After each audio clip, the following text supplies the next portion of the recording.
저희가 예. 알레르기에 대해서 좀 말씀을 드렸는데 예. 이제 곧 환절기 접어들잖아요. 그렇죠. 알레르기 증상 더 심해지는 분들 많으실 겁니다. 그래서 오늘 저희가 예. 그 가운데 가장 대표적인 증상 코막힘에 뭐예요? 대해서 좀 알아볼까 해요. 이 코 막히면 진짜 답답하죠. 그렇죠.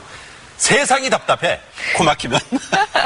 숨쉬기도 불편하고. 듣는 사람도 답답해요. 코가 막힌 소리가 본인 나오니까요. 답답하고 듣는 사람이 답답한데 본인도 얼마나 답답하겠습니까? 네. 그래서 이 코 막힘에 대해서 오늘 확실하게 뚫어드릴 그런 분을 한분 모셨습니다. 네. 굿모닝 닥터 일명 자 박경원 원장이십니다. 어서 오세요. 안녕하십니까? 안녕하세요. 안녕하세요. 예. 박경원입니다. 그 목소리 너무 까시는 거 아닙니까? 그런가요? 네. 아나운서를 기죽게 만드는 목소리시군요. 정말 목소리 좋으세요. 칭찬 감사합니다. 이렇게 중후한 목소리의 소유자시고 또 인물도 출중하시고 같이 예. 하겠습니다. 괜히 제가 오늘 아침에 주눅이 들고 있습니다. 자, 어쨌든 네. 이 참 환절기에 고막힘 이거 참 불편하잖아요. 그렇죠. 예. 근데 환절기에 예. 뭐 이렇게 증상이 나타나면 의뢰 그냥 감기기 있겠거니 예. 이러고 그냥 넘기게 마련이죠. 네. 근데 이렇게 코 막히는 증상 자체를 저희가 주의할 필요가 있을까요? 네, 맞습니다. 코가 막히는 경우에는 예. 단순히 일시적인 감기가 있는 경우도 많고요. 네. 하지만은 그게 만성적인 질환 때문에 그런 비중격 망곡이라든지 아니면 비후성 비염이라든지 축농증 여러 가지 그런 만성 질환으로 고생하시는 경우가 상당히 많습니다. 예. 그래서 그런 것들에 대해서 확실한 진단과 예, 예. 그런 검사를 통해서 예. 그렇게 알아보는 것들이 상당히 중요하다고 생각하고 있습니다. 그러니까 이게 계속되면 이제 합병증으로도 발생이 된다, 네. 발전이 된다는 그런 얘기죠. 네, 맞습니다. 그런데 그런 경우 있잖아요. 요즘 아이들은 코 안 흘려요. 안 흘려요. 흘려요? 네. 근데 그렇구나. 이 집에는 흘리는 모양이네. 저희들 어릴 때 말이죠. 코 이렇게 쭉 흘렸다가 또 싹 하면 슉 들어가고. 그것도 이런 증상이 하나입니까? 맞습니다. 네. 그 평소부터 예. 만성 알레르기성 비염이 있다든지 예, 예. 그런 비염이 만성적으로 있을 경우에는 콧물 코막힘과 같은 증상들이 어릴 때부터 성인기까지 계속 지속되기 때문에 예. 그런 증상들을 방치를 했을 때는 나중에 축농증이나 아니면 비후성 비염이나 그런 것들에 의해서 코막힘이 오랫동안 가고 합병증이 발생할 수 있는 그런 계기가 될 수가 있다고 보시는 거죠. 네. 지금 합병증 얘기를 하셨는데요. 네. 어떤 합병증이 생기게 되는 건가요? 가장 흔한 합병증은 예. 코막힘으로 인해서 예. 안쪽에서 분비물과 공기가 배출이 잘 되지 않기 때문에 네. 축농증이 생기는 것들이 가장 심한 합병증이고요. 예. 그리고 비후성 비염 때문에 코가 계속 막혀서 구강호흡을 한다든지 그리고 어린이들 같은 경우는 예. 구강호흡 때문에 이런 학습장애 그리고 성장장애 그러한 합병증들이 많이 발생을 할 수가 있죠.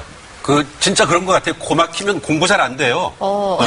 그리고 공부 잘 안 되고 네. 머리도 아프지 않습니까? 맞습니다. 예, 제가 다 겪어봤어요. 하여튼 머리 아프고 공부 잘 안 되고 숨도 잘 못 쉬고 그러니까 네. 잠을 잘 못 자죠. 그러니까 그렇겠네요. 전체적으로 문제가 있는 거야. 이 코 하나 때문에. 네. 우리가 살아가는데 참 여러 가지로 불편한데 말이죠.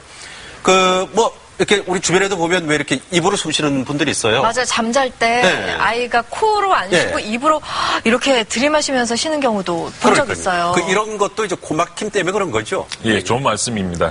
코막힘이 만성적으로 있으신 분들은 대체로 입을 통해서 숨을 쉬게 되죠. 네. 그래서 성장기에 있는 그런 학생들은 아간면 발달 장애, 그리고 코골이, 예. 두통 등의 여러 가지 합병증이 발생을 해서 일상생활이 상당히 괴로운 그런 상태로 빠지게 될 수가 있습니다. 네. 삶이 피곤하겠군요. 그러네요. 맞습니다. 피곤하죠, 진짜. 예. 그러면요, 실제 환자분의 사례를 좀 보고요. 병원에서는 어떤 시술을 받게 되는지 화면으로 본 이후에 계속 말씀 나눠보겠습니다.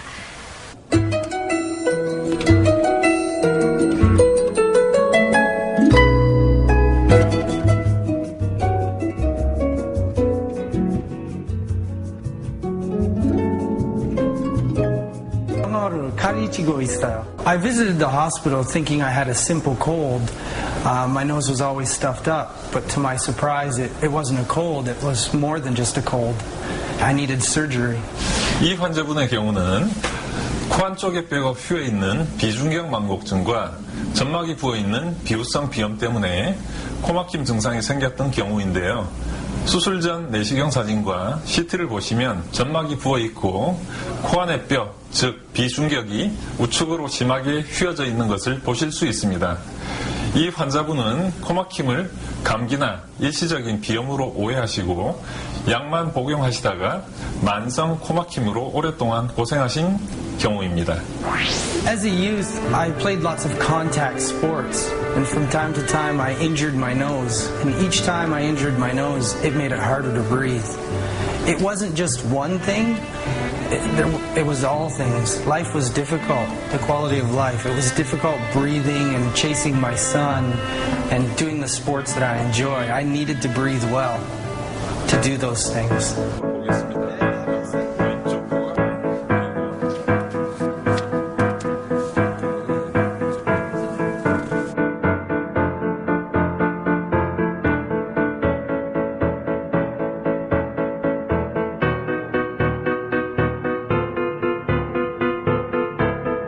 비중격 망곡증의 경우는 내시경을 이용해서 흉터 없이 휘어져 있는 뼈 부위를 교정하여 코막힘을 해결할 수가 있습니다.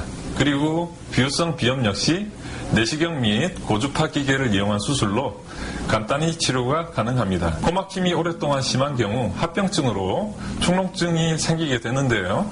축농증이 있는 경우 정상적으로는 검게 보이는 빈 공간이 염증으로 채워져서 하얗게 보이게 됩니다. 축농증 수술은 내시경을 이용해서 축농증이 발생한 부분의 입구를 넓혀 염증 부위를 제거하고 공기를 잘 통하게 길을 열어 치료하게 되겠습니다. 코막힘 치료는 어렵지 않은 데 비해서 환자들이 진단을 늦게 받는 게 문제입니다. 각각의 올바른 치료를 받으시면 되는데도 불구하고 만성 질환으로 병을 키우는 분들이 많습니다. 코막힘 증상을 쉽게 생각하지 마시고 빨리 진단받고 치료하시길 권해드립니다. The recovery time was short. I noticed a dramatic improvement right away. Weeks later, I was able to do the things I enjoy, playing with my son, cycling, doing the sports that I love, without any discomfort or issues. 저 외국인 환자분이네, 그죠? 네. 저분도 이제 코막힘 때문에 치료를 받으신 거죠? 맞습니다. 저 네. 환자분 같은 경우는 수십 년 동안 코막힘과 구강호흡으로 고생을 하셔서 저희 병원을 방문하신 환자분이신데요. 저희 병원에 왔을 때 내시경과 CT를 찍었을 때 코뼈가 오른쪽으로 심하게 휘어 있는 그런 증상을 관찰할 수가 있었고요. 그리고 항상 입으로 숨 쉬는 것 때문에 여러 가지 생활적인 면에서 상당히 불편감을 많이 느꼈습니다. 그래서 저희 병원에서 CT를 찍고 내시경 검사를 했을 때 코뼈가 심각하게 휘어 있는 걸 확인하고 환자분과 동의하에 수술 날짜를 정해서 비중격 망곡증에 대한 비중격 교정술과 그리고 비후성 비염에 대한 그런 비후성 비염 수술을 한 후에 정말 삶의 질이 정말로 좋아졌던 그런 환자분이십니다. 이 환자분 같은 경우는 수술 끝나고 일주일 후에 마라톤 대회까지 참여한 태어나서 처음으로 마라톤 대회를 참여하신 그런 분이십니다. 그러시군요. 네네. 용어가 조금 어렵긴 해요. 이게 비중격 만곡증, 비후염 이렇게 얘기를 하셨는데 이게 일반적으로 코막힘과 연결되는 대표적인 질환인 거죠. 맞습니다. 가장 흔한 코막힘의 그런 질환이 비중격 망곡증과 그리고 비후성 비염이 있고요. 또 혹은 코 안쪽 깊숙이 물혹 같은 것들도 발생을 해서 코 공기 지나가는 길을 막아서 입으로 숨을 쉬도록 그렇게 악영향을 끼친 경우가 많습니다. 그 비중격 만곡증, 그러니까 코뼈가 휘었다는 얘기가 되는 거죠. 맞습니다. 그럼 이제 이게 코뼈를 수술을 한다고 하면 저희들이 생각하기에 이게 뭐 간단한 건 아닐 것 같아요. 이게 그렇다면 뭐 입원도 해야 되고 그렇게 되는 겁니까? 맞습니다. 당일 입원, 당일 퇴원으로 시술이 가능하고요. 저희 병원에서 비중격 만곡 같은 경우는 수술 시간은 약 30분 정도 소요되고요. 예. 그리고 비후성 비염 같은 경우는 고주파를 이용해서 약 15분 정도 예. 무통 무출혈로 국소마취로 진행하게 되겠습니다. 네. 근데 저는 좀 궁금한 게 성형외과에서 일반적으로 코 수술을 할 때 회복이 완전히 되기까지 한 달 정도를 잡으시는데 여기는 당일 수술에 당일 퇴원이네요. 네, 그 성형수술과 차이점은 예. 성형수술은 바깥쪽에서 절개가 들어가고요. 네. 예. 그리고 절골을 통해서 뼈의 모양을 이렇게 바꿔주는 그런 수술이 좀 크다고 보시면 되죠. 네. 그래서 절골이나 아니면은 바깥쪽에 이렇게 절개가 들어가게 되면은 예. 붓고 멍들고 그렇죠.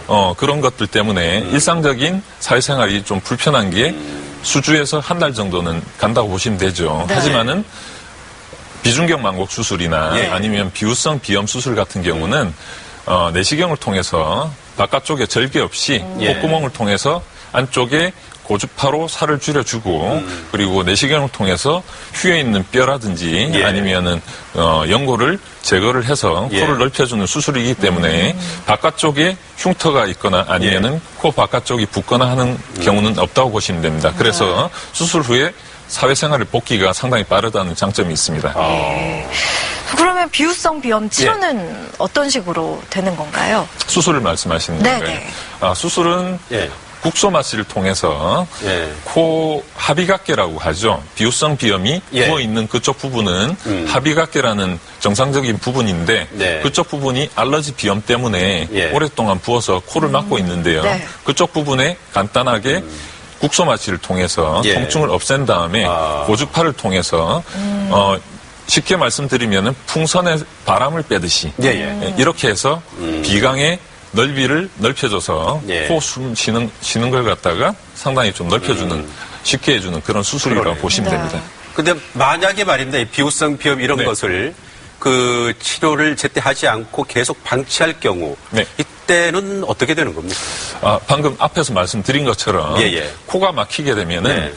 코 안에서 발생하는 그런 분비물들이 밖으로 배출이 어렵게 되고요. 네. 그리고 공기가 배출이 어렵게 되기 때문에 쉽게 말하면은 고인물은 썩게 되죠. 그렇죠. 그래서 그게 상악동이나 이런 부비동에 고여서 썩게 되는 것이 축농증이고요. 예, 예. 그래서 그런 합병증이 코막힘에 의해서 발생을 할 수가 있게 되겠습니다. 그럼 뭐 이게 고름이 안에서 생기고 썩는다는 얘기가 네. 그러면은 이 바깥쪽까지 뭔가 영향이 나타난다는 그런 예, 예. 말씀이신 건가요? 맞습니다. 급성 축농증이나 예. 예, 예. 만성 축농증이 심했을 때는 흔히 나타날 수 있는 그런 증상은 두통, 예. 치통, 그리고 안구통, 심하게는 합병증으로 머리까지 이런 염증이 퍼지는 예. 그런 합병증까지 아주 극단적인 경우긴 하지만은 네. 그런 경우도 있다고 보시면 됩니다. 그 사실 좀 듣고 나니까 겁이 나는데 말이죠. 정말 네네네. 아무렇지도 않게 네. 넘긴 게 축농증이었거든요. 네, 맞습니다. 축농증도 그 만성 축농증이 있고 급성 축농증이 있지 않습니까? 맞습니다. 예, 이건 치료를 어떻게 해요? 급성 축농증 같은 예. 경우는요, 예. 감기에 동반된 합병증으로 보시면 되고요. 만약에 2주에서 4주 정도 약을 충분히 잘 드시면서 병원에서 치료를 잘 받으시면은 예. 만성 축농증으로 이행하는 경우가 드물고요. 하지만 급성 축농증이 제대로 치료가 안 되거나 방치를 하게 된다고 하면은 예. 안쪽에 물혹이 생긴다든지 예. 축농증, 농이 가득 차서 그런 앞에 말씀드린 여러 가지 합병증이 발생을 하면서 예. 치료가 더 힘들고 시간이 걸리면서 수술까지 필요한 경우가 발생하게 되죠. 축농증도 수술을 하게 된다는 얘기군요. 맞습니다. 예.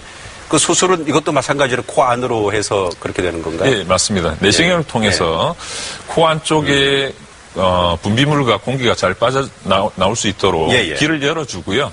안쪽에 있는 농이라든지 그런 염증들을 다 걷어내서 깨끗하게 만들어줘서 예. 코를 숨을 잘 쉴 수 있도록 도모를 하고요. 그리고 이런 누런 코 예, 예. 같은 것들이 목 뒤로 넘어간다든지 아니면은 코가 답답하게 막힌다든지 예. 아니면 두통이나 안면통, 치통 이런 것들이 발생하는 걸 갖다가 그렇게 해결을 할 수가 있게 예. 되겠습니다. 이게 재발은 안 되나요? 만성 축농증 같은 경우에? 네, 치료하고 재발 같은 경우는 예. 가장 중요한 것이 환경적인 요인이 있습니다. 예. 그래서 담배를 많이 하시거나 아니면은 알러지 비염이 심하신 환자분들 같은 경우에는 그런 환경적인 면에서 예. 진먼지 진드기나 아니면 꽃가루나 그런 예. 것들을 최소화해서 그런 재발을 막을 수 있고요. 예. 그리고 수술 후에 생리식염수를 통해서 세척을 하고 예. 그리고 스프레이를 정기적으로 뿌리고 정 안 좋을 때는 약물을 복용하면서 예. 전문의와 여러 상담을 하면서 치료를 하시면은 예. 재발 없이 아주 오랫동안 편하게 사실 수가 있습니다. 예. 사실 지금도 방송 보시는 분들 가운데서도 이 호흡을 입으로 네. 하면서 불편해하는 분들이 많이 계실 텐데 아무튼 이게 간단하게 생각할 문제가 아니래요. 그렇네요. 예, 합병증까지 진행이 되기 때문에. 자, 그럼 끝으로 우리 이제 환자들을 위해서 뭐 하실 말씀이 있다면 정리를 해 주시죠. 네. 코막힘이 계속 지속되면은 우선 어떤 질환인지 예. 파악을 하는 것이 상당히 중요하다고 예. 저는 생각합니다. 그래서 정확히 검사를 하고 진단을 하는 것이 중요하고요. 예, 예. 그리고 코는 한번 만성 질환으로 이행을 하게 되면은 치료가 상당히 어려워집니다. 그래서 답답한 코막힘을 빠르게 조치를 취하셔서 만성 질환을 만들지 마시고 네. 건강하게 호흡하면서 생활하시길 바라겠습니다. 예, 그래요. 예, 오늘 정말 답답한 이 코막힘에 대해서 한번 자세하게 알아봤습니다. 오늘 좋은 말씀 정말 감사합니다. 예, 말씀 잘 들었습니다. 감사합니다. 사실 우리가 이 호흡한다는 거, 숨 쉰다는 게 숨을 쉬기 때문에 살아있는 거 아닙니까? 그렇죠. 그런데 이 호흡을 진짜 편하게 해야 되는데 네. 이 호흡을 편하게 못하면 삶의 질도 떨어질 뿐더러 또 다른 그 합병증까지 유발된다는 거 이게 사실 쉽게 생각할 문제가 아니고 가볍게 생각할 문제가 절대 아니다. 네. 그걸 오늘 아침에 느꼈습니다. 네. 관리 잘해야 되겠습니다. 코 말이죠. 코. 그렇습니다. 예.